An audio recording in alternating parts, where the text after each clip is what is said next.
ഈ Vladimir Putin നമ്മുടെ പ്രധാനമന്ത്രിക്കും ട്രംപിനും ഒരു വലിയ സർട്ടിഫിക്കറ്റ് നൽകിയിരിക്കുകയാണ്. അപ്പം ലോകത്തെ ഒരു വലിയ നിരയിൽ നമ്മുടെ രാജ്യവും പ്രധാനമന്ത്രിയും എത്തിയിരിക്കുന്നു എന്നാണ് ആ സർട്ടിഫിക്കറ്റിൽ നിന്ന് നമുക്ക് വായിച്ചെടുക്കാൻ കഴിയുന്നത്, അല്ലേ? അല്ല, ഇന്ത്യ ഇതിനുള്ള ശ്രമങ്ങൾ നിരന്തരമായിട്ട് നടത്തുന്നുണ്ടായിരുന്നു. ഒരിക്കലും വിദേശകാര്യമന്ത്രി ശിവശങ്കർ പറയുക തന്നെയുണ്ടായി, നിരന്തരമായ ശ്രമങ്ങൾ തുടരുകയാണ്. ഇതിപ്പോൾ പരസ്യമായിട്ട് പത്രങ്ങളിൽ വരുന്ന വാർത്തകളിലൂടെ മാത്രമല്ല ശ്രമങ്ങൾ നടന്നിട്ടുള്ളത്. അതിനു മുമ്പ് തന്നെ ഓരോരോ പ്രശ്നങ്ങൾ പരിഹരിക്കുന്നതിന് വേണ്ട നിർദ്ദേശങ്ങളും തരത്തിലുള്ള കമ്മ്യൂണിക്കേഷൻ, ഇപ്പോൾ പ്രധാനമന്ത്രി തലത്തിലുള്ള കമ്മ്യൂണിക്കേഷൻ മാത്രമല്ല, അതിന് താഴെ തട്ടിലുള്ള കമ്മ്യൂണിക്കേഷനും നിരന്തരമായിട്ട് നടത്തിക്കൊണ്ടിരിക്കുകയായിരുന്നു. അപ്പോൾ പെട്രോൾ വാങ്ങിക്കുന്നതിന് അതിൻ്റെ ഇക്കാര്യത്തിൽ വലിയൊരു പ്രതിസന്ധിയിൽ നിന്ന് നമ്മൾ റഷ്യയെ കരകയറ്റുകയാണ് ചെയ്തത്. ഇന്ത്യക്ക് ആവശ്യമുള്ള ഇത്രയും വലിയ സംഖ്യയുള്ള ഇത്രയും വാഹനങ്ങളുമുള്ള ഒരു രാജ്യം പെട്രോൾ വാങ്ങിക്കുക എന്ന് പറയുമ്പോൾ അത് വലിയൊരു ആശ്വാസമാണ് റഷ്യക്ക് സമ്മാനിച്ചത്. ഇത് പാശ്ചാത്യ രാജ്യങ്ങൾക്ക്, പ്രത്യേകിച്ച് അമേരിക്കയ്ക്ക്, ബൈഡൻ്റെ കീഴിലുള്ള യുണൈറ്റഡ് സ്റ്റേറ്റ്സിന് അത് വലിയ ഒരു ബുദ്ധിമുട്ടുണ്ടാക്കിയ കാര്യവും ദേഷ്യം ഉണ്ടാക്കിയ കാര്യവും.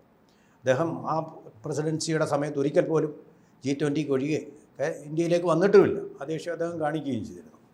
പോട്ടെ, അപ്പോൾ അങ്ങനെ ഒരു ബന്ധം റഷ്യയെ നമ്മൾ അന്നും ഒറ്റപ്പെടുത്തിയിട്ടില്ല. യൂറോപ്യൻ രാജ്യങ്ങളും അമേരിക്കയും എല്ലാം ചേർന്ന് ഒറ്റപ്പെടുത്തി നമ്മളും അത് ചെയ്യണമെന്ന് അവർ ആജ്ഞാപിച്ചപ്പോഴും നമ്മൾ ഫേം സ്റ്റാൻഡിൽ നിന്നു.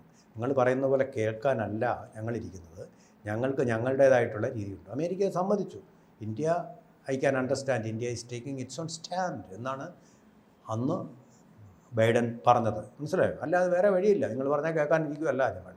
അതുപോലെ തന്നെ റഷ്യയോടും അതേ സമയത്തിന് this is not the time for war കൈ ചൂണ്ടിക്കൊണ്ടാണ് പറഞ്ഞത്. റഷ്യ ഇരുന്നപ്പോൾ ഒരക്ഷരം തിരിച്ചു പറഞ്ഞില്ല, കണ്ടോ?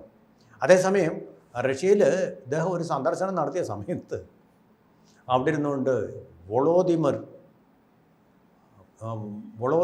അദ്ദേഹം ഉക്രൈൻ്റെ പ്രധാനമന്ത്രിയായിട്ടുള്ള വ്ളോദിമിർ സെലൻസ്കി പറഞ്ഞത്, രണ്ടും വ്ളോദിമിറാണ്. ഒരു പഴയകാല പുണ്യവാളൻ്റെ പേരായത്, പഴയ കാലത്തെ റഷ്യക്കാർ ആരാധിക്കുന്നത്. വൊളോദിമിർ എന്നാണ് പറയുന്നത്. വൊളോദിമിർ സെലൻസ്കി പറഞ്ഞത് കണ്ടോ, ഉക്രൈനെ രക്തത്തിൽ മുക്കിയ കൊലപാതകിയെയാണ് താങ്കൾ പോയി ആശ്ലേഷിച്ചത്. ഇവർ തമ്മിൽ കെട്ടിപ്പിടിച്ചു. ഇഷ്ടപ്പെട്ടില്ല അദ്ദേഹത്തിന്. ഒരു രാജ്യത്തെ പക്വതയാർന്ന ഒരു ഭരണത്തലവൻ ഒരിക്കലും പറയരുതാത്ത കാര്യമാണ്. എന്നിട്ടോ എന്താ ചെയ്തത്? അടുത്തായിട്ട് മോദി ഒരക്ഷരം വേണ്ടിയില്ല. പിന്നെ പോളണ്ടിൽ പോയി. പോളണ്ടിൽ നിന്നൊരു ട്രെയിനിൽ നേരെ യുക്രൈനിലേക്ക്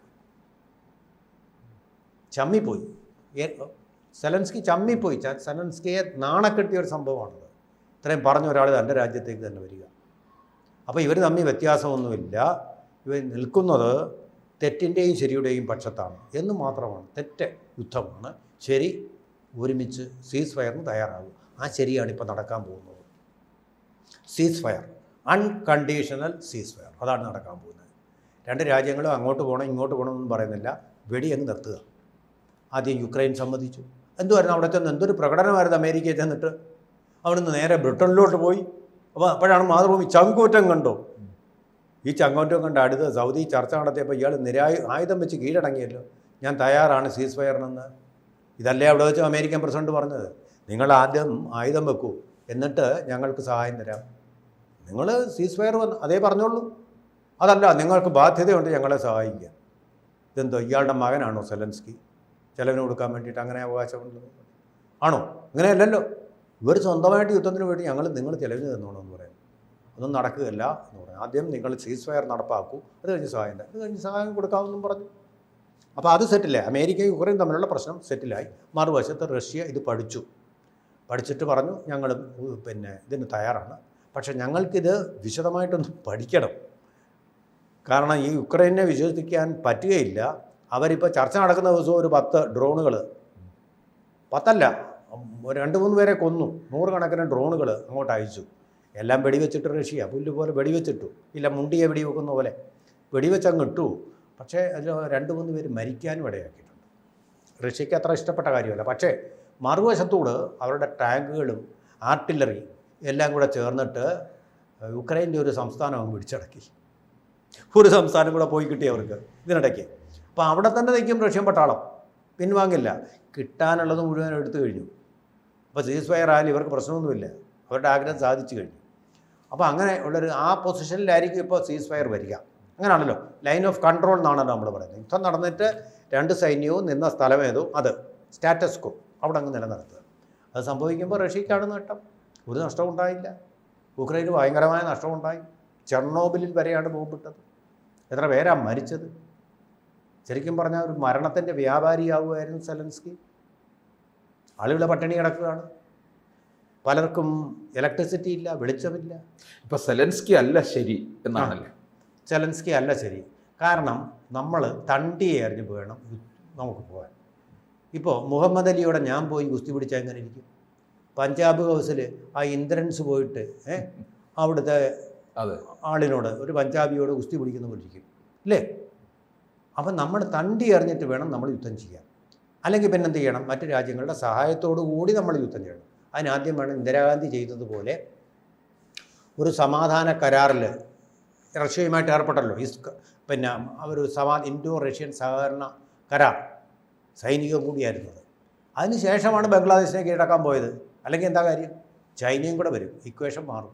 ചൈനയും പാകിസ്ഥാനും കൂടെ ചേർന്ന് ഇന്ത്യക്ക് പിടിച്ചു നിൽക്കാൻ പറ്റില്ല. അതുകൊണ്ടാണ് അങ്ങനെ ഒരു കരാറിൽ ഏർപ്പെട്ടുകൊണ്ട് യുദ്ധത്തിലേക്ക് പോയത്. അതുപോലെ ഇവർ നേരത്തെ തന്നെ ഒരു നാറ്റോ അംഗമാവണം ഒന്നത്. അല്ലെന്നുണ്ടെങ്കിൽ അമേരിക്കയുടെ സഹായം, ഇങ്ങനെയുള്ള സഹായമല്ല വേണ്ടത്, ഒരു കരാറിൽ ഒപ്പിട്ടുകൊണ്ടുള്ള സഹായം. അതിന് മണ്ടനായ ഒരു ഭരണാധികാരിയായാണ്. പക്ഷെ ബൈഡൻ്റെ സഹായം ഉണ്ടായിരുന്നല്ലോ ഉക്രൈൻ അല്ലേ? അയ്യോ, ബൈഡൻ എന്ന് പറഞ്ഞാൽ അമേരിക്കയെ നശിപ്പിക്കാൻ വേണ്ടിയിട്ടല്ലേ? അതെ അതെ. ഇയാൾക്ക് ഈ ബംഗ്ലാദേശിന് കൊടുത്തത് കൊലവെറിയല്ലേ? ഇയാളുടെ കൊലവെറി അത് അടങ്ങിയിട്ടില്ല. റഷ്യ ഒന്ന് നശിച്ച് കാണണം, നാറാണക്കല്ല് വെക്കണം, അതൊന്ന് കാണണം. ഇപ്പോൾ റഷ്യ യാതൊരു പ്രശ്നവും ഉണ്ടാക്കാതെ മര്യാദയ്ക്ക് ജീവിക്കുന്ന ഒരു രാജ്യമാണ്. പക്ഷേ ട്രംപ് അധികാരത്തിൽ വരുന്നതിന് മുമ്പ് തന്നെ മോദി ഈ യുദ്ധം അവസാനിപ്പിക്കാനായിട്ടുള്ള ശ്രമവും ചർച്ചകൾ നടക്കുന്നുണ്ടായിരുന്നു. സെലൻസ്കിയോടൊക്കെ പല പറയുന്നുണ്ടായിരുന്നു. ഉപദേശിക്കുന്നത് നടക്കാത്ത കാര്യമായിരുന്നു. കാരണം നമ്മൾ 5 പൈസ കൊടുക്കുന്നില്ലല്ലോ, അമേരിക്കയല്ലേ പൈസ കൊടുക്കുന്നത്. അപ്പോൾ ആ സോഴ്സിൽ നിന്ന് ഇത് ഇല്ലാതായെങ്കിൽ ഇതില്ലാതാവും. അതുവരെ അഹങ്കരിക്കും സെലൻസ്കി. ഇപ്പോൾ അഹങ്കാരം പോയി, അതുകൊണ്ട് യുദ്ധം തീർന്നു. അയാളുടെ അഹങ്കാരമായിരുന്നു. ഇനി വേറൊരു കാര്യം കൂടെ ഉണ്ട്. ഇപ്പോൾ റഷ്യ യുക്രൈൻ്റെ സ്ഥലങ്ങൾ കീഴടക്കിയിട്ടാണ് ഈ യുദ്ധം എന്ന് പറയുകയാണെങ്കിൽ അമേരിക്ക എന്താ ചെയ്തിരിക്കുന്നത്? പ്യൂർട്ടോറിക്ക എന്ന് പറയുന്ന സംസ്ഥാനം എങ്ങനെ ഉണ്ടായതാ? അവർ കീഴടക്കിയതല്ലേ. ഇപ്പോൾ ഗ്രീൻലാൻഡ് കൂടെ കീഴടക്കാൻ വേണ്ടിയില്ല നോക്കുന്നത്. എന്തേ? അത് അധിനിവേശമല്ലേ? അങ്ങനെ ചെയ്യുന്നില്ലേ? ഇപ്പോൾ ബംഗ്ലാദേശിലെ ഒരു ദ്വീപ് മാർട്ടിൻ ഐലൻഡ് അല്ലേ? മാർട്ടിൻ ഐലൻഡ് അവർ അവിഹിത മാർഗത്തിലൂടെ അല്ലേ എടുത്തത്? ബംഗ്ലാദേശ് അങ്ങനെയല്ലേ ഈ മുഹമ്മദ് യൂസുഫിനെ പിടിച്ച് പാവ ഭരണാധികാരിയായിട്ട് ജമായത്തെ ഇസ്ലാമി അവിടെ ഭരിപ്പിക്കുന്നത്? അയാൾക്ക് ജനകീയ പിന്തുണയുണ്ടോ? ഇങ്ങനെയാണോ അമേരിക്ക ജനാധിപത്യത്തെ പ്രോത്സാഹിപ്പിക്കുന്നത്? അതിന് ഫണ്ടുണ്ട് അവർക്ക്, ലോകമെങ്ങും ജനാധിപത്യം പ്രോത്സാഹിപ്പിക്കാൻ. അങ്ങനെയാണല്ലോ ഇന്ത്യൻ അംബാസഡറായിരുന്ന പാട്രിക് മോഹിനിയാൻ പറഞ്ഞത്, കേരളത്തിലെ കമ്മ്യൂണിസ്റ്റ് ഭരണം അട്ടിമറിക്കാൻ വേണ്ടി ഞങ്ങൾ ഫണ്ട് കൊടുത്തിരുന്നു, അങ്ങനെ ഉണ്ടായതാണ് വിമോചന സമരം എന്ന് അദ്ദേഹം അക്കമിട്ട് നേരത്തെ തെളിവുകളോടുകൂടി പറഞ്ഞില്ലേ? അങ്ങനെ അവർ ഈ അവിടുത്തെ ജനാധിപത്യത്തെയാണ് നശിപ്പിച്ചത്. ഇവിടെ കമ്മ്യൂണിസ്റ്റ് പാർട്ടി അത് ജനാധിപത്യപരമായിട്ട് തിരഞ്ഞെടുത്തതാണ്, അതിനെ അട്ടിമറിച്ചു.